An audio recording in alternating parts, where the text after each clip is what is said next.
Chiefs wrap up another week of contact and a lot as they have a day off and then get ready for the Chicago Bears preseason game number 1. We're starting to look at it. There's a new Chief in town just happened. We're going to get with Matt Derrick to give us all the details. It's going to be a fun one. Welcome to Locked On Chiefs.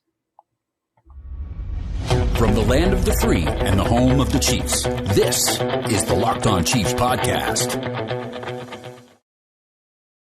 Welcome back, friends and neighbors, Chiefs Kingdom, and football fans around the world. This is Locked On Chiefs, part of the Locked On Podcast Network, your team every day, free on every platform I can find, and even some of those that I make up in my head. I'm Ryan Tracy, the founder of Rogue Analytics and Performance Consulting, RGR Football, as well as NFL33.com, and this is the man, Matt Derrick, because he's in charge of informing us of stuff we don't know or we shouldn't know. Matt, it was a long, steamy day, I think. How did practice go today as they kind of wrap up and get a little rest here? Yeah, this was a little bit more intense workout, especially after, Monday was a 10-10-10, so it was only about 75 minutes, and that was a lot of team periods, no pads. Today was, even though the weather was pretty nice, this was one of the heavier practices they're going to have. I mean, it was 205, very heavy work. A lot of things were going on. Padded practice today, so there was quite a few team periods. The 9-on-7, which is always fun for the run game, see where that's at. A lot of one-on-ones. So yeah, this was a pretty intense workout. So if you got to go up to St. Joe to see it today, you got to see what an NFL practice really is like, especially at the dog days of August. Yeah, I feel a little left out there that it's only season ticket holders for today. That's the only people that got to see it, and then they're off tomorrow. That's correct, right? Yep, off on Wednesday during training camp. I can never remember what day of the week it is, but tomorrow I think is Wednesday. And then back for what will probably be a pretty light workout. If it's not a 10-10-10, I would be surprised, but it should be a pretty light workout ahead of a game. Not much game planning going on for the preseason, so it's just usually pretty much business as usual. And then, of course, off again on Friday before the game at noon on Saturday. A lot of things going on. They're going to determine the future. We'll talk about that coming up. But this afternoon, after practice broke, it was at least found out by Adam Schefter that the Chiefs are going to be adding along the defensive line in the form of one Daniel Shelton, former UW Dog. Welcome to the Kansas City Chiefs. I'm a little bit surprised by this only because Shelton is a great one-tech nose tackle straight up.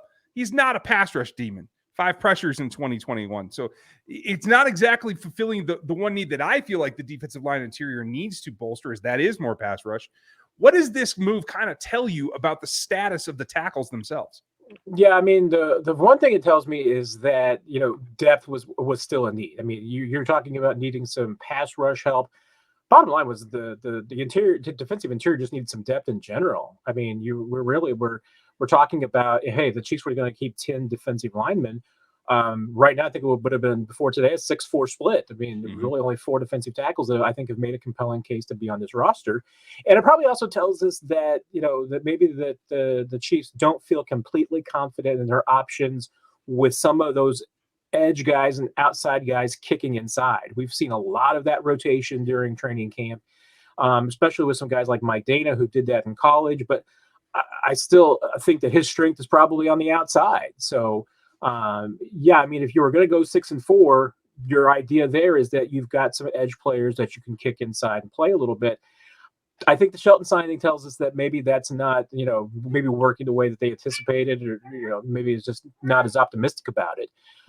And certainly it could be, hey, maybe they're just not as optimistic about one of the players that, we see making this roster. I mean, you never know. But I think at least at face value right now, if the Chiefs keep 10 defensive linemen, it's a lot easier to make an argument for keeping 5-5.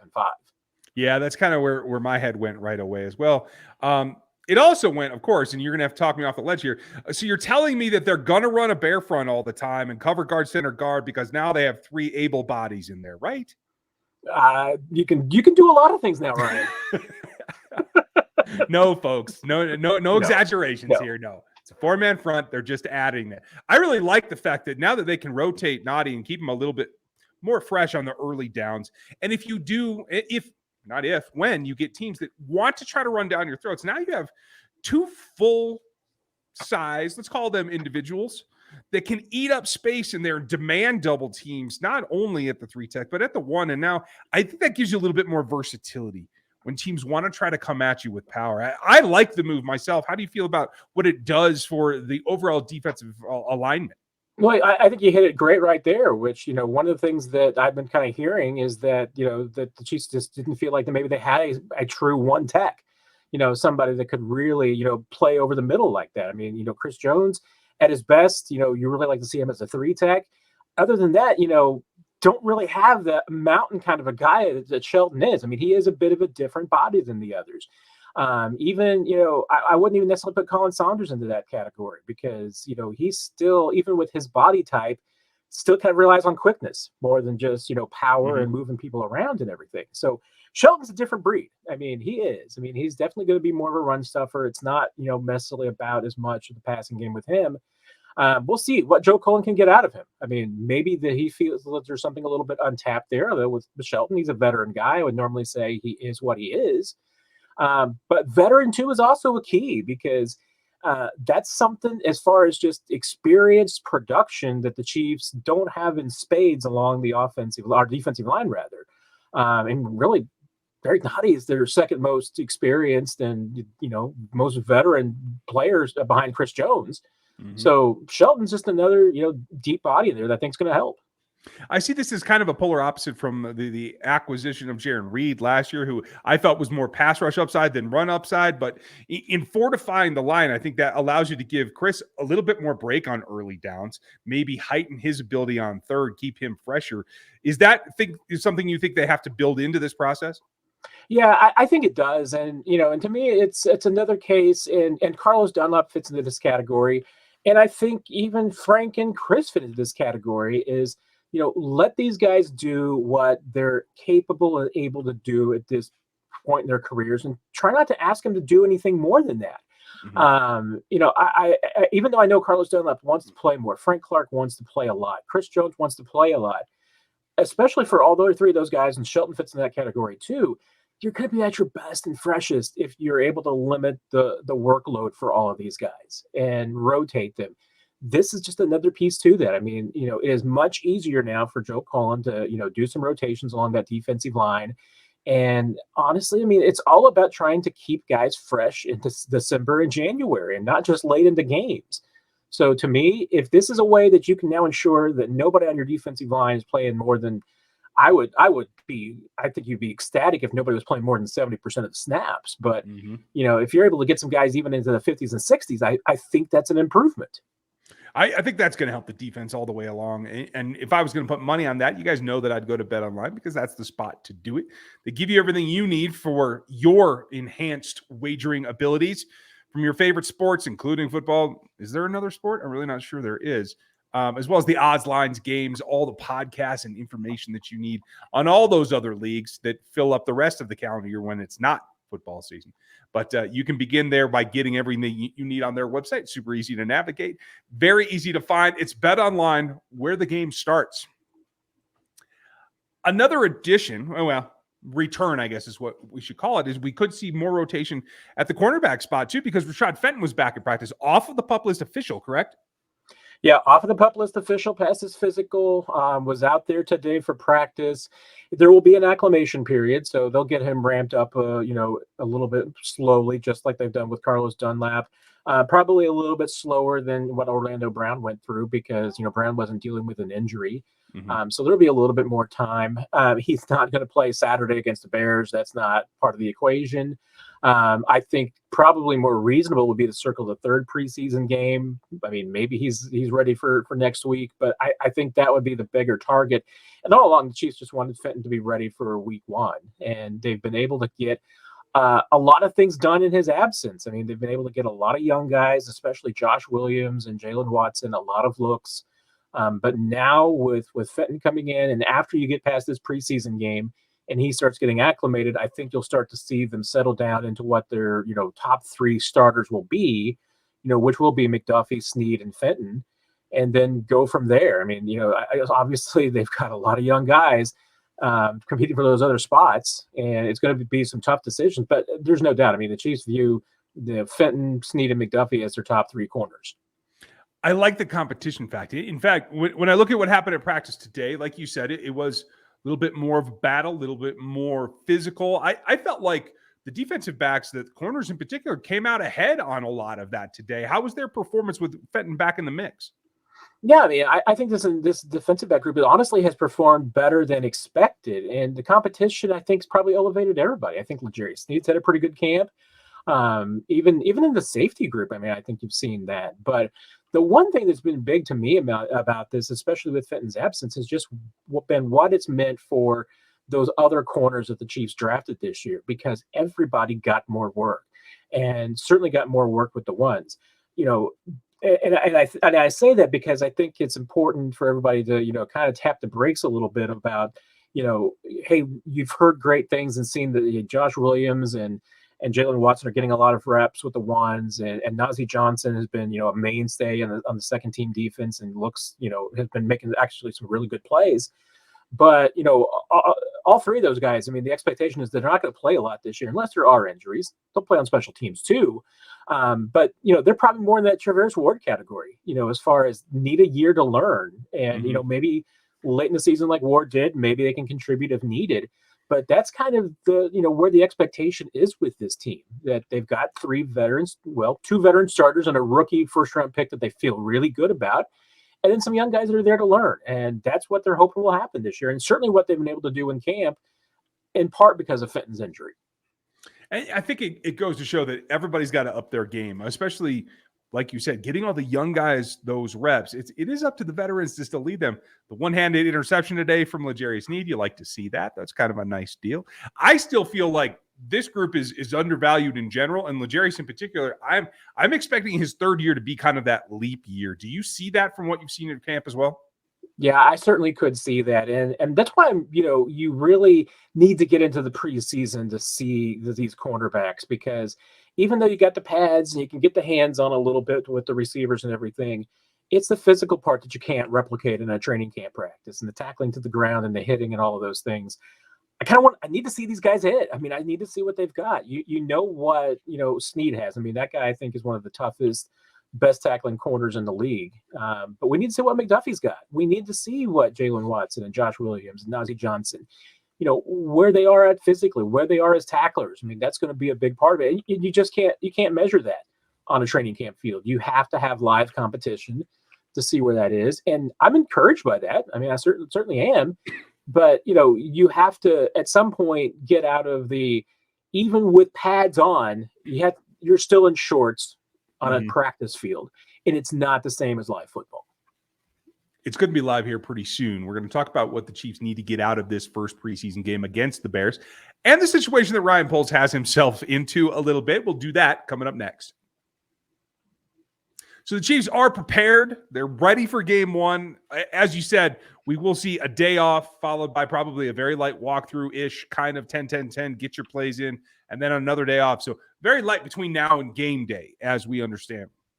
But I think that preparation goes in the culmination, because as we're still sitting here, 2.5 weeks into camp, I think it's still very much, especially for how many rookies are going to play, very much the mental side of the preparation of camp, and that letting loose against another team is what's going to kind of connect all the dots at full speed. Does that ring true for you?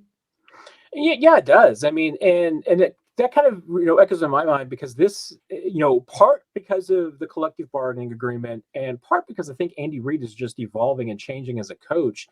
We talked about the Chiefs doing things differently, and one of the things that's been kind of different this year is that the practices are shorter, and some of the absolutely is dictated by the CBA as far as how many hours can be at full speed and how much time the players can be on the field. Especially since the Chiefs like to do their walkthroughs. I mean, those are pretty important too for what this team does. So the practices have been shorter, but the one thing that's been interesting is that we have seen some really long periods. Normally, when you're talking about team periods and we talk about long day, we used to always talk about, and I think we maybe talked about this the other day. We talked about long day drives. But now we've just had long days back to back. We had 14 and 16 play drives for the first team offense and defense over the weekend. They had another one today that I think was 13 plays. This has been, it seems like, Andy Reid is kind of changing how he's trying to build the endurance and the mental character of his team, with some of these longer periods and the more stress that he wants to put on the first team and kind of test them. Maybe that's a byproduct of having so many young players on this team and so many new faces that they really want to kind of push him a little bit, especially since they can't push them as far as length of time on the field. Mm-hmm. Maybe they can push them with the intensity of time on the field.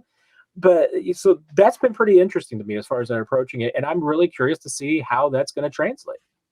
I am as well. I think the intensity probably bodes well for going into the first contact against another team here. I know it's just the preseason game number 1, but when you take a step back at where all these positions are, where the team is in general, what's your expectation for what we're going to see against the Bears in the first preseason game? Starters at a quarter, pretty vanilla offense. Do you think that they get tricky on defense at all? Yeah, and starters at a quarter probably at best. I mean, it wouldn't surprise me if, Mahomes and company is just, one series. We will see. I am looking to see what kind of speed this team plays with. I mean, everything will be vanilla. You're not going to see a lot of, too much tricks or action or anything like that on either side of the football. I mean, they're just going to be pretty much straight up. We'll see how much blitzing and things of that nature you see and how exotic that it is. Probably won't be pretty much straightforward.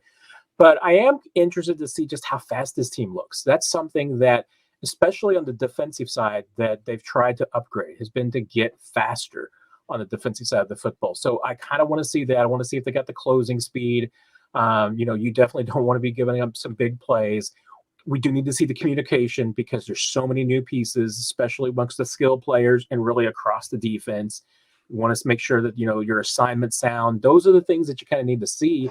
And then, the big one is the rookies because there are so many.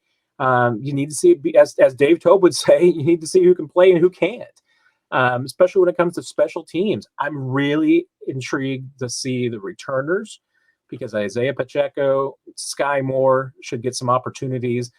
I think Dave Tobe would love to try and get Trent McDuffie out there too to see what he's got. But Pacheco and Moore in this game alone could secure starting jobs as returners based on what they do here, or they could get banished to the background if they don't make plays when the lights are on. Well, the lights being on is something that it indicates that you know where you're going and you understand what you're doing. I don't know if that's true about the Chicago Bears. This first opponent has some issues. Now, Ryan Poles was with the Chiefs for a long time. He is now their GM, and he walked himself into a beehive a little bit. They've had a lot of trouble with a high draft choice in Tevin Jenkins that hasn't been able to play, has a serious injury, doesn't want to talk about it. They're very crafty over there at the Bears front office, not giving things away. Sounds very familiar, right? But they also have an issue now with Roquan Smith wanting a trade, their middle linebacker over on the defensive side. These are two halves of the ball that I think, unfortunately for Ryan Poles, Trey Koziel, and the guys who went over there, it's a difficult position to be in. Are the Bears enough of a team to give the Chiefs a real look at this point? I'm not so sure. Yeah, I mean, that's the concern is that you are going up against a team that's a little bit of a mess. And, the good point to that is that, hey, if the Bears come out and manhandle you a little bit, you're going to be concerned. I mean, that's at least the one thing that you can judge is that, hey, if the first team goes out there and has a pretty easy time of it for the Chiefs, then you're going to be okay as expected. I mean, you're not going to be able to learn a ton, but you'll be able to learn a little bit. But like I said, I mean, if the Bears first team comes in there and pushes you around a little bit, then I'm going to have some serious questions because I think that the one thing about this camp has been is that I just don't know how good this team is. I mean, it could be really, really good. It could be that it's just not as good as we think it's going to be. It's hard coming off of last season. I mean, you never know exactly. I mean, especially with so many pieces changing. I mean, my gut tells me that this team is going to be pretty good, and maybe with what we've seen in training camp, that's should be an expectation that it's going to be better than I think. But the reality of it could be that maybe we're just not seeing some big time magic, and maybe things are a little bit dull in St. Joe because maybe they're not as good as we think. I don't think that's the case. We probably won't learn a lot against the Bears unless this team goes out and the first team goes out and lays a stinker. Now, later on down the roster, I think the Chiefs should dominate this when the 2s and the 3s are on the field. I mean, I feel like this Chiefs team is pretty deep across the board. I don't see a lot of guys that don't belong there. And with everything that's going on turmoil-wise in Chicago, I'm not expecting to see a lot of organization when it comes down to the other end of the roster, especially, you got a new coaching staff and everything in there too. nobody's on the same page in Chicago right now, it looks like. So to me, this should be a game where you see the Chiefs control pretty comfortably. And if you don't, it's a small sample size, but yeah, I'm going to have some questions if they don't. Yeah, I'm with you there. Like the couple of things that I'm looking for out of this game is of course, as always, no injuries. No injuries. To come out of this clean. After that, it's about getting the rookies time and the 2s and 3s. It is J&J, Josh and Jalen getting looks against what should be at depths, 2s, 3s, whoever they're facing, that they should have, I think, the upper hand on, given how many first-team reps they've been getting in Kansas City. Beyond that, I want to see George Karlaftis actually get the ability to have some time to work all these things that he's been soaking up as a sponge. We see that continuing with Frank Clark, kind of tutoring him today. Warren Sapp, a different kind of angle there that he's getting some I don't want to know advice, but coaching from. I know Warren's new to coaching, but it still counts. But for me, it is about Karlaftis that I'm really looking to see where he is against the Bears versus what I saw in college. Is that fair, or am I rushing that? No, I think it's absolutely fair. I mean, because once again, that's something that you can't tell in training camp. I mean, you can see a little bit of speed and everything, but until even with the one-on-ones that you see in training camp, that I think are probably the best approach to get to actual live football. I mean, even the team periods, I mean, you're holding back a little bit because you don't want to beat up your own team, and you're not tackling to the ground. I mean, that to me is where we're really going to see what is the real George Karlaftis. I mean, we haven't seen 100% of him yet. We haven't seen 100% of Leo Chanel. We haven't seen the full go from a Brian Cook, who's another guy I'm really interested in seeing, especially on special teams. I mean, that's a guy that I think that Dave Tobe is really expecting to be a four-phase kind of guy for him. So I want to see those guys at full speed. And Karlaftis, I think, is absolutely the top of the list. We should see, I think, him an extended period of time. Because I think the Chiefs also want to see what he's got out there, but I want to see the different moves. I want to see a few things. He's not going to show everything that he's been learning from Frank Clark and the other guys. But yeah, I mean, you do. I mean, this is your first chance to take the new car out for a spin, and you kind of want to see what it can do. Speaking of taking a spin, folks, if you happen to see the Brian Cook hype bus driving around, it is either Matt or myself driving that thing. Pretty good chance. Be surprised, jump on. There's plenty of room. It's a double decker. We can make it work. There's a lot to come from this game. We're looking forward to it. I know Matt as well. Make sure you check out Chiefs Digest for all of Matt's work and his observations that you can't get from anywhere else. Matt, thanks for the time and explaining it to us. Always a pleasure, Ryan. Take care, everybody. Folks, have a good one. They're off tomorrow, but we got plenty more coming for you. We'll talk to you tomorrow.